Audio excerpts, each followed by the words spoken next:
This project is a collaboration between Stepping Stones and Stellar Quines Theatre Company. I'm a theatre director and a writer, and they asked me to come in and lead a participation project in which the young mums involved would lead from a creative point of view. So it was very, very open as to how it would evolve and what we would create. There was no pressure for it to be a piece of theatre even.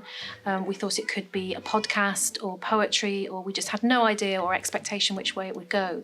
But in the first few weeks, it became apparent that we had some writers in this group, and so I used my own writing skills to encourage them and help them to create some dramatic monologues. There's also a poem. So it's a real range of poetry, dramatic monologue to camera, and it turned into a film project, and we were able to bring in a professional actor to come in and help us with that. So from doing this project with Stepping Stones and Stellar Quines, I've learned that there's more opportunities for me as a writer, not just a novelist, and I just feel like the whole project on a whole has been really good, and I feel like it's challenged my writing in a little bit. Like I would never have been comfortable letting people read it or get it read out loud by an actor.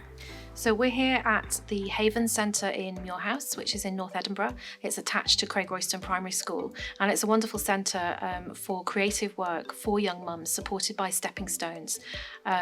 Because there's a creche facility here as well. So the young women get to do a creative project for 2 hours whilst the children are being looked after with really high quality childcare. And there's a range of projects that have been done in the past, but Stellar Quines Theatre Company were invited to come and do this particular one. So it could have been a piece of theatre, it could have been film, but it just turned out that we've made a film with the work that the girls have created.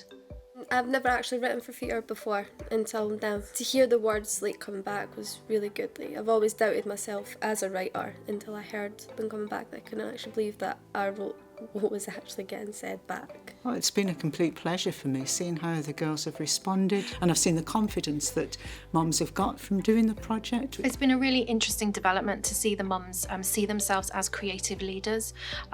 It's always difficult trying to suggest that people lead a project, but if they've never done anything like that before, they won't necessarily see themselves as creative at all.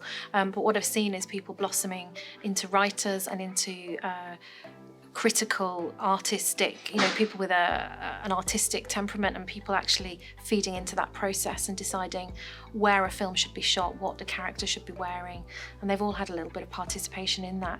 But from the conversations that we've had as well, just over cups of tea and biscuits, that's where the writing kind of came out of, chats about all sorts of topics to do with judgment as young mothers, how they feel about being mothers in the 21st century, and the pressures that they feel, as well as the joy that they are getting out of their children. It's just been allowing the mums to experience a different side, to expand on their sort of knowledge of being a young parent, and allowing them to be creative. Will it encourage you to write in the future, do you think? Yeah, well, still writing now, so hopefully it'll keep going.